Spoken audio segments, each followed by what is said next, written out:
summer of 22's right around the corner and temperatures are gonna be soaring high. While us common folk must depend on stuff like air conditioners and ice cream to beat the heat, there's a bunch of people blessed with ice powers who'd probably be looking down at us and thinking, huh, pathetic. Either way, I think a lot of us can agree that our summer bod goals didn't exactly work out as planned, so we're probably gonna be ditching the beaches again. But don't worry, the TV Regent is here to keep you entertained with my top 10 ice power users in movies.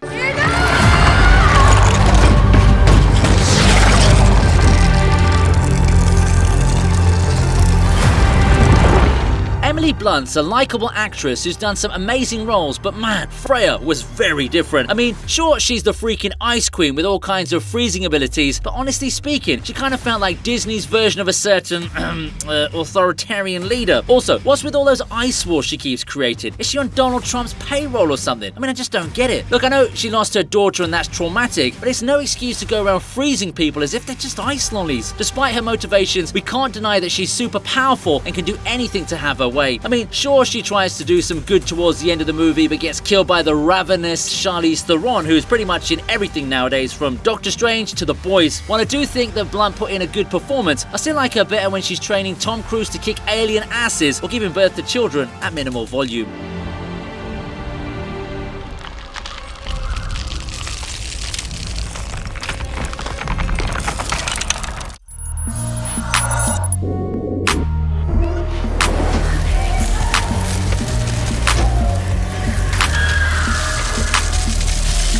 Well, this one didn't exactly end well for the user, but it still counts as an entry. Candy's mostly a sweet girl who's ready to do anything for her boyfriend. No, not that way, you sick freaks. I don't exactly know their kink, so the jury's still out on that one. Anyway, she decides to literally take a chill pill and gets powered up with a nice little jolt of icy goodness. I gotta say, I found her ice heart interaction sweet, and then things go south and Candy's newfound powers kind of backfire on her. You can't really blame the poor woman for not being able to control something she literally just obtained, and I must admit that her ice sculpture does have a weird design. It's like a modern art masterpiece. Look, it might be a heartbreaking scene, but I guess that's what happens when you don't know your own strength. I'd pinpoint the continuity errors with the script for this sequence, but let's face it, Project Power was an awesome concept, but was let down by a huge dose of lazy writing. Kids having a great time.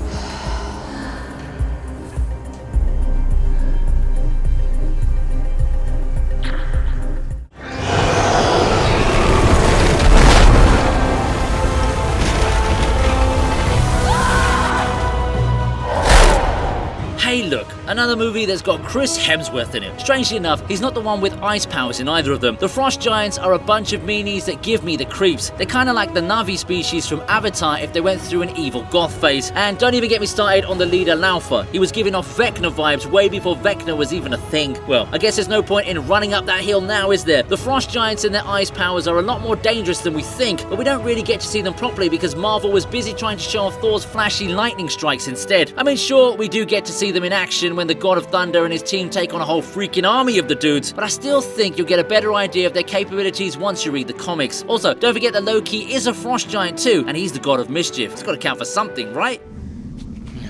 Run back home, little princess. Dad. Hi. Whoa, ladies, I'm a princess too.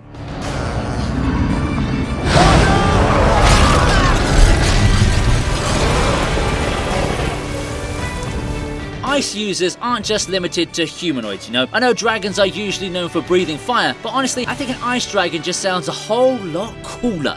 See what I did there? And who would have thought that we'd get such an awesome version of it in the sequel to How to Train Your Dragon? The massive alpha monster can do a lot more than just freeze your hair. It can make its own freaking ice castles and can shoot out ice shards like they grow on trees. Or should I say inside its tummy. I also like how its shards look more like emeralds. It adds a nice touch to the overall aesthetic. The Bewilderbeast doesn't have a lot of screen time in the movie, but it does more than enough to be a memorable dragon even though it eventually meets its downfall. Sorry, Game of Thrones, this dude will easily beat the wings out of your skinny dragons. Discovering their secrets. He likes you.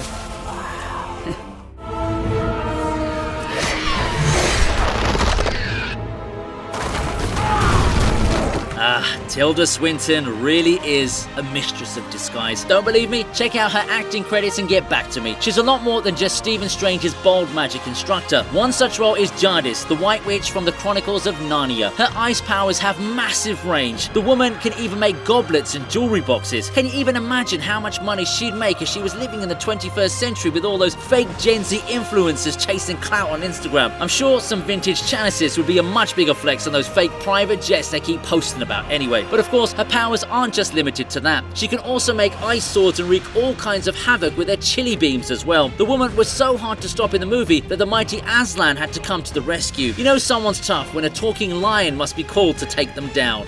If it's a war Aslan wants, it's a war he shall get.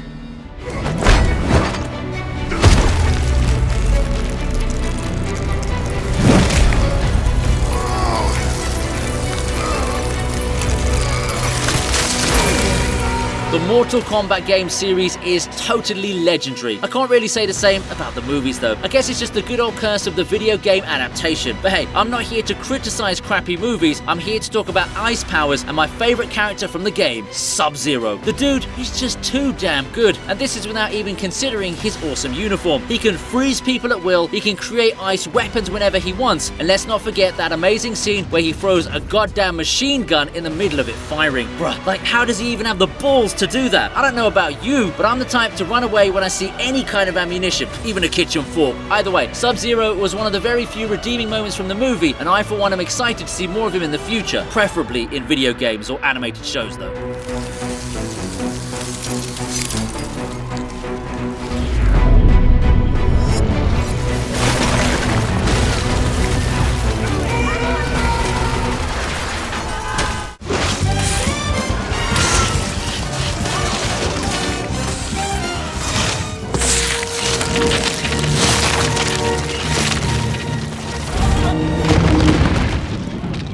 You know something's worth the hype when it's called The Incredibles. Modern day internet geeks might be familiar with the traumatized Mr. Incredible meme, but today I'm going to be talking about another iconic character from the series, FROZON. First, the man is voiced by the one and only famed potty mouth Samuel L. Jackson. On top of that, he's able to glide on ice so smoothly that even the Silver Surfer would approve. And let me just point out a couple of things when it comes to his beams. The man was able to control an entire train by guiding it on ice and managed to stop a massive ship by surrounding it with even more ice.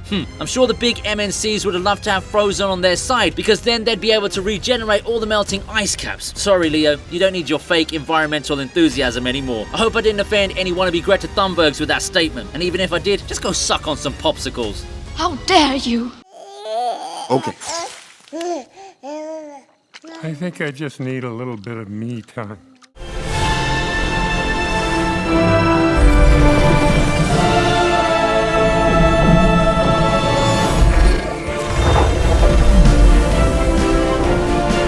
How could I make a list on ice powers and not include the charming Princess Elsa? I don't really need to say much about Disney's very own Snow Queen. The entire premise of the movie was about Elsa trying to use her powers for good, and yet she somehow manages to put her sister's life in danger and create a snowstorm that could potentially end the lives of a village filled with innocent people. Well, at least she's got an amazing voice, right? I'm not usually a big fan of musicals. Glee sucks. But there was enough in Elsa's insane ice powers that kept me interested throughout the full movie, and I'm not ashamed to admit that the last scene with Anna really brought some tears to my eyes. But on a serious note, we need more princesses like these, because the memes around Elsa were just too good to ignore. Yeah, I know this is supposed to be a kid's film, but come on, some of these shots are way too suggestive to be innocent mistakes. Ready?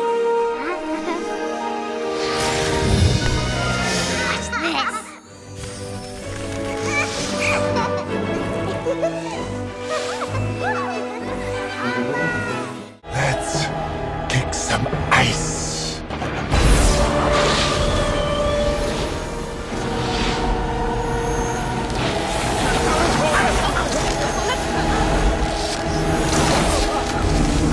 Oh boy, This movie sucked harder than Adam Sandler's latest Netflix special, and that's saying something. While Arnold Schwarzenegger has some super iconic roles in movies like The Terminator and Predator, Mr. Freeze is a memory that even his Austrian accent would want to forget. Having said that, we still can't ignore the ridiculous power levels he's capable of. First, the man is a genius scientist and has a super sick ice suit. Then, he's got an ice gun that he uses to give people the cold shoulder, or a cold body. If that wasn't enough, he's also immune to Poison Ivy's charms. He's super strong too, but I don't know if that's because of his suit or because of Arnold's bulging muscles. Oh yeah, let's not forget his memorable power, super lame jokes. Seriously man, you've got all that icy goodness in the palm of your hands, and yet you decide to spend half your screen time using stupid puns. Cool party.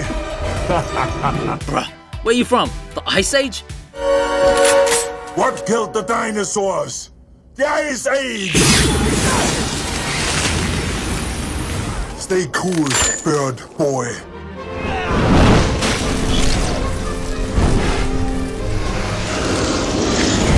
Maybe you should go back to school.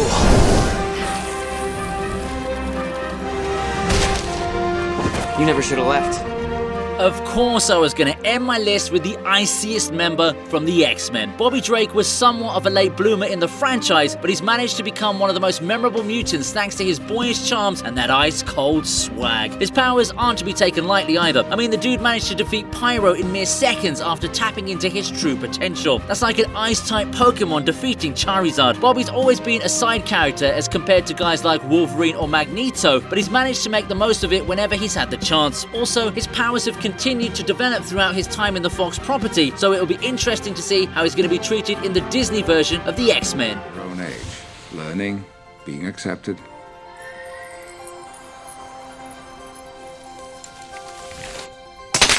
Or stay on to teach others. To become what the children have affectionately called X-Men. Welcome to Mutant High.